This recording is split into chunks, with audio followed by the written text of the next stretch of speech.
궁금한 당내 목소리들이 좀 있는데 혹시 있다면 좀 기탄 없이 전해주실 수 있는지 궁금한 내용이 있는데요. 이게 대선 전에 공직선거법에 그러니까 판결이 속도를 내서 확정될 수 있다는 어떤 당내 우려가 실제로 좀 있으신지 이게 궁금하고요. 그리고 일각에서 계속 뭔가 계속까지는 아니어도 일각에서 얘기하는 그러니까 혹시나 만에 하나의 경우를 대비해서 무소속 후보를 뭐 스페어로 내야 한다라거나 아니면 이런 것도 대비할 필요가 있다라거나 이런 이야기들이 당내에 있으시긴 한지 뭐 어떻게 얘기 나누시고 계신지 이런 기류를 좀 여쭙고 싶습니다. 네, 우리 신수아 기자님 상상력이 우리 당을 초월하는 것 같습니다. 네, 처음 들었습니다. 그런 사항은 처음 듣기도 했지만 고려해야 될 대상이 아니고요. 모두 발언에서도 말씀드렸지만 모든 경우의 수에 대해서 사법부의 그 선거 개입, 선거 난입을 막을 방법은 이미 다 마련이 되어 있습니다. 이번 사태로 인해서 이재명도 당도 전혀 흔들리는 것은 없습니다. 당내에 새로운 이견도 또 새로운 후보에 대한 이야기도 전혀 없다는 말씀드립니다. 이재명 후보와 저희 당 또 저희 선대위는 흔들림 없이 가겠다라는 기조와 원칙 속에서 모든 국회의원들도 일사불란하게 이 문제를 어떻게 해결할 것인가에 관심으로 모아져 있다라는 말씀드리고요.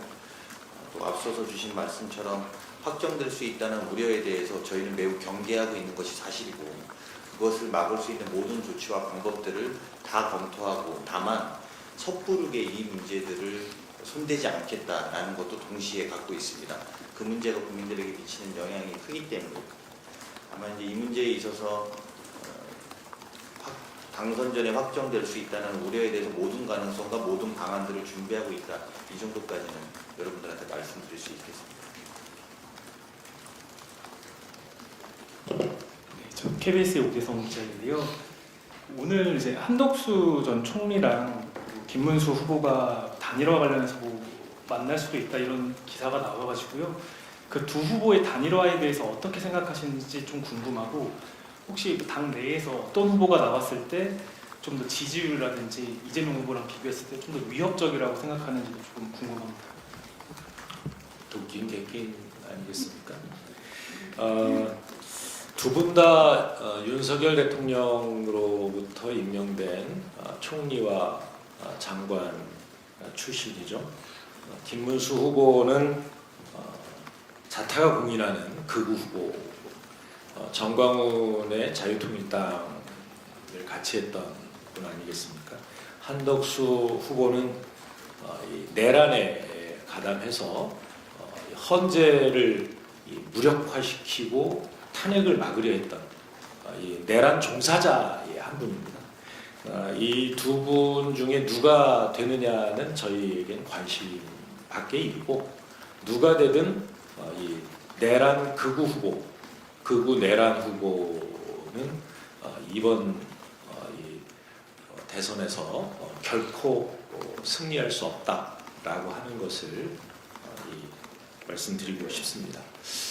우리나라 속담에 개꼬리 3년 묵혀서 범꼬리 되지 않는다 이런 이야기가 있는데요. 내란 극우 후보들 아무리 화장을 열심히 잘 하고 또 뭐 단일화니 뭐니 뭐 이런 포장을 잘 해도 내란 극우 후보라는 명백한 사실은 지워지지 않을 것입니다. 한덕수는 윤석열 아바타이고 김문수는 전광훈 아바타이죠. 내란 세력과 극우 세력의 결합입니다. 그리고 우리가 이종교배, 동종교배 생각을 해보면은 이종교배는 그걸 통해서 좀 다양성이 확대되고 이럴 수 있는데 동종교배는 그렇지 못하죠. 이제 취약한으로 그 후대가 결정되는 경향이 있는데요. 저는 한덕수와 김문수의 결합은 동종교배라고 생각을 하고요. 우리가 보통 1+1이 2가 된다고 하지만 여기 1 곱하기 1은 1이 되는 혹은 이진법에서는 1 더하기 1이 0이 됩니다. 저는 끝장날 거라고 생각합니다. 네, 역시 수학자다운 해설이었습니다. 네. 생기고 발생입니다. 그 기회 이루는 것을 이제 가장 강조하시는데 혹시 그 이외에도 여쭤보고 싶은 건들이 있는지 예를 들면 제가 앞에 제대로 못 들었습니다. 다시 한번 말씀해 주시겠어요? 그 재판 기일 요구 이제 연기 요구도 방금 말씀하셨는데 이 이외에도 좀 수배 차원에서 요구하고 이런 내용이 있는지 궁금합니다.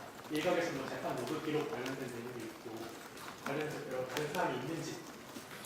네, 로그 기록이 당뿐만 아니라 이 국민들께서 100만인 이상 요청을 하고 있는 것으로 알고 있는데요. 예, 그것은 당연히 내놔야죠. 제가 알고 있기로는 그 판사들께서 가장 부끄럽게 생각하는 것이 재판 기록도 안 보고 판결했다라고 하는 것이라고 합니다. 설마 이런 부끄러운 일을 했을까라고 생각하지만 AI가 아니고는 인간으로서 9일 동안 그 6만 페이지 이상의 재판 기록을 읽었다는 것, 그걸 모두 12분의 대법관과 또 연구관들께서 읽었다라고는 도저히 생각할 수 없는 일이 일어났기 때문에 그런 일도 당연히 그 사법부가 국민의 요구에 응해야 한다고 생각합니다.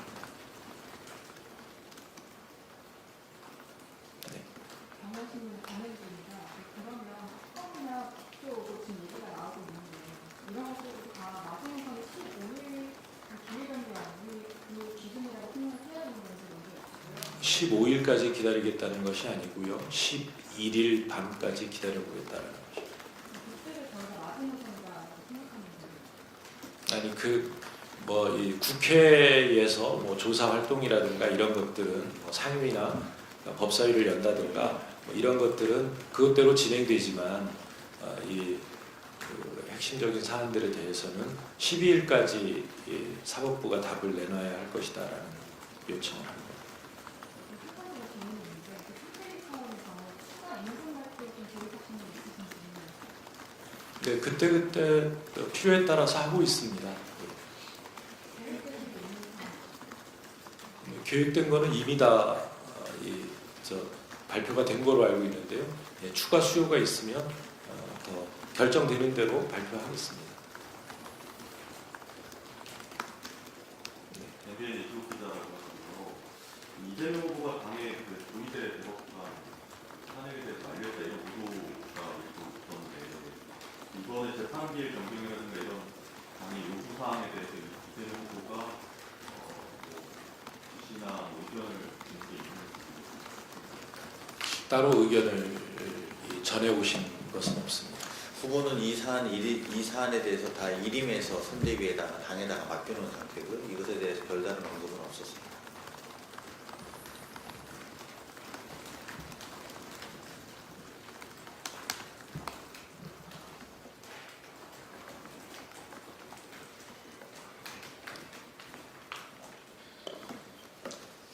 네, 서울신문 강유혁 기자입니다. 어제도 김민석 상임 공동위원장께서 비슷한 취지의 말씀을 해주시고 오늘은 좀 더 구체적인 요구사항을 말씀해 주신 것 같은데요. 지지층 포함해서 국민들은 좀 불안해하고 있는 것 같아서 그간의 이 파기환송심 이전까지 이재명 후보와 경선 캠프가 보여왔던 이런 중도 실용주의 노선과 사실 이 법원에 대한 12일까지 강경한 노선이 물론 정책과 이런 법원의 잘못에 대한 지적이 다른 부분이겠지만 일반 국민들이 보기에는 조금 강경한 노선으로 돌아가는 게 아니냐. 앞으로 일주일간의 시간이 있겠지만 12일 이후에는 재판 진행 절차에 후보가 참여하지 않겠다거나 혹은 입법부가 가진 권한을 모두 이제 동원하는 것이 당과 선대위가 분리되어 있지만 선대위의 선거 전략처럼 비칠 수 있다는 우려에 대해서는 좀 어떻게 생각하시는지 좀 총괄 본부장께서 좀 말씀해 주시면 좋겠습니다. 모두 발언에서 이미 다 밝혀드렸는데요. 그 중도 실용의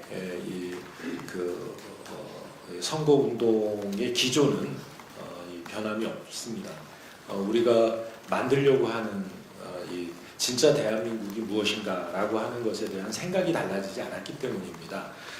그리고 더욱이 국민의힘 후보들은 지금 어떤 새로운 것도 어떤 비전도 보여주고 있지 못합니다.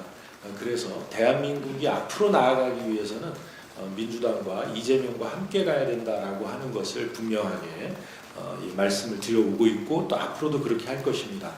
그런데 그 사법부의 선거 개입과 관련해서는 이것은 저희가 그대로 넘어갈 수 있는 사안이 아닙니다. 이것은 그러니까 선거의 유불리나 아니면 후보의 선거운동 차원의 문제가 아니라 헌법에 부여되어 있는 그런 선거는 국민 주권 행사의 장이다라고 하는 그 장을 지키기 위한 것이기 때문에 이 부분은 선거 이전의 원초적인 문제라는 말씀을 드립니다. 그러니까 이 부분에 대해서의 타협은 없습니다. 그것은 우리가 강경해서가 아닙니다. 이건 대한민국의 헌법을 지키기 위한 것입니다. 경선 캠프에서 했던 정책과 노선 방향은 계속 일관되게 진행됩니다. 더군다나 국민의힘과 한덕수 후보는 내란 선포, 계엄 선포 내란 세력 후보 이미 자명하기 때문에 오히려 더 저희들이 지금까지 해왔던 정책과 노선들은 더 선명하게 드러나고 효과를 발휘할 것으로 저희는 예측하고 있습니다. 다만 대법원장 조의대로 인해서 또 다른 전선이 생긴 것은 무시할 수 없습니다. 그 전선에 대해서는 아까 말씀드린 것처럼 단호하게 대응할 것이고 그것과 별도로 다음 정부의 정책과 노선들 또한 흔들림 없이 진행될 것이다 이렇게 말씀드릴 수 있을 것 같습니다. 먼저 안녕하세요. 한국경제신문 최혜련이라고 합니다. 후보님께서 주말 동안 전국에서 투어 하셨는데요. 이제 테러 위협에 대한 제보가 많이 들어오고 있다고 들었습니다. 혹시 좀 구체적으로 어떤 내용들을 제보 받으셨는지 공개해 주실 만한 것들이 있는지 궁금합니다. 여러 가지 형태의 제보가 있었습니다만 그것을 공개적으로 말씀드리는 것은 오히려 그런 모방 범죄나 이런 것들을 부를 수 있어서 공개하지 않겠습니다.